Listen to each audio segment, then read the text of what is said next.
So, ayan ang Pier 4. Tapos, meron silang drive-in para mag-park yung mga sasakyan ninyo. Sa tabi niyan ay ang Robinson Galleria. Ayan. Yung street na to, ang pangalan nito ay Pocalyong, Edgar Pocalyong Street.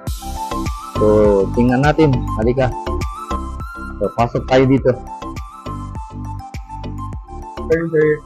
Ito ang boss ngayon dito sa harap ng Hotel Pier 4. Yan, sabi ni Sir, may discount daw. Lalo na sa mga senior. Ayan po. Ano ang mga facilities nyo rito, Sir Mike? Can offer parking there. Nabalik-balikan dito, sir. Free breakfast. Ang free buffet breakfast. Oh, kasama na sa rates nila. Sa gabi, merong offer na dinner, ano? Lunch? A la carte. A la carte lang. Dinner service. A la carte lang. Tapos, hanggang second floor, ano? Fifth floor. Hanggang fifth floor ito. Hindi makaakyat sa hagdanan, mag-elevator kayo. May bagahe kayo, mag-elevator kayo. Ang pinakamalapit na hotel dito sa Pier 4, Hotel Pier 4. Ayan.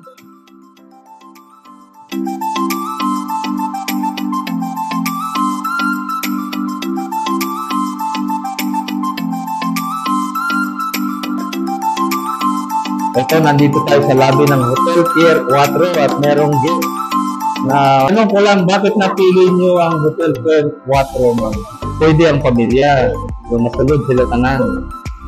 Maayo. Affordable ang price nila.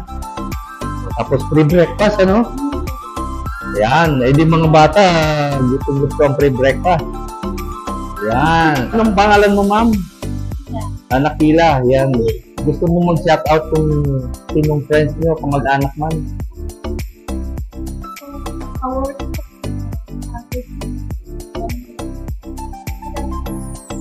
Ayan, taga-good shepherd silang Cavite. Ito si ma'am. Yung mga boys, yung mga kaklase nyo, shoutout kayo. Ako, mahihain yung isa. Itong isa, oh. Active na active. Full of energy. Ayan, sige. Thank you, ma'am. Yung room nila. Room bed nila. 2 single bed for 2 individual person. They have TV, telephone, of course, toothbrush, aircon. There's an aircon. And this is the ensuite.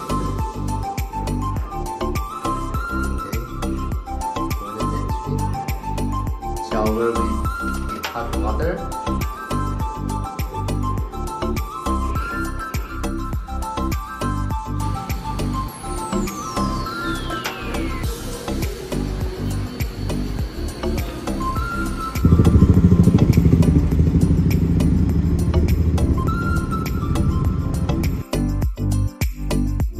Punta tayo dito.